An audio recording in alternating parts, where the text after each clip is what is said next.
Seorang waria berinisial BPS alias Caca, 20, tega menganiaya siswi SMP berinisial LC, 15, asal Kecamatan Mumbulsari, Jember, Jawa Timur.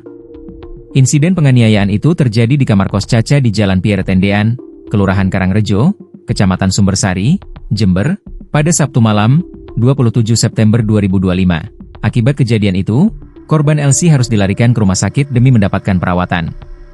Sedangkan Caca sudah diamankan polisi dengan dugaan penganiayaan anak di bawah umur. Caca memberikan pengakuan kronologi penganiayaan terhadap siswi SMP tersebut hingga tidak sadarkan diri.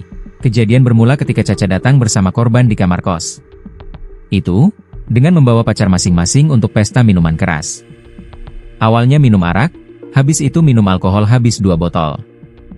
Setelah minum saat ada saya sama cowok baru saya dan juga korban di kamar saya, ujarnya, Selasa, 30 September 2025, kemudian Caca mengaku ke kamar mandi sebentar setelah sesi kedua pesta miras berakhir. Ketika ke kamar mandi, Caca meninggalkan kekasihnya dengan korban di dalam ruangan. Ketika saat balik ke kamar, lokasi pesta miras, saya lihat cowok saya dan korban itu cipokan, ciuman. Bahkan saat saya masuk kamar itu masih terus cipokan. Kalau tidak saya tendang kakinya tidak akan dipisah itu bibirnya, ucap Caca. Melihat pacarnya mencumbu gadis SMP itu cukup mesra. Caca mengaku sakit hati dan langsung melakukan pemukulan terhadap korban. Karena cemburu, karena dia, korban, dan pacar saya cipokan di dalam kamar saya sendiri, paparnya secara spontan, Caca mengaku langsung memukul korban sebanyak 3 kali, ketika kondisi sama-sama mabuk.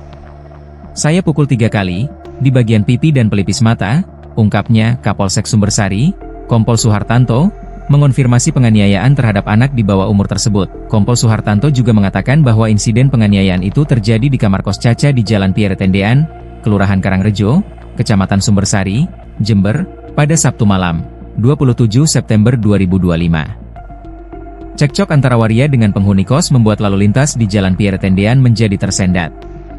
Penghuni kos yang merasa terganggu langsung melaporkan waria tersebut ke Polsek Sumbersari Jember. Akhirnya kami datang dan mengamankan para pihak, khususnya tersangka, ujar Kompol Suhartanto kepada suryamalang.com, Selasa, 30 September 2025. Dan korban langsung dievakuasi untuk dibawa ke puskesmas, ucap Tanto. Kompol Suhartanto membeberkan kronologi penganiayaan bermula ketika korban dan pelaku bersama teman-temannya melakukan pesta minuman keras di kamar kos itu. Pada saat pesta miras, mungkin karena pengaruh alkohol di situ ada ketersinggungan sehingga terjadi pemukulan yang dilakukan tersangka. Katanya, korban LC mengalami luka memar akibat pukulan waria, bahkan ia dihajar hingga setengah tidak sadarkan diri. Pelaku melakukan pemukulan menggunakan tangan kosong, tanpa menggunakan benda apapun, paparnya.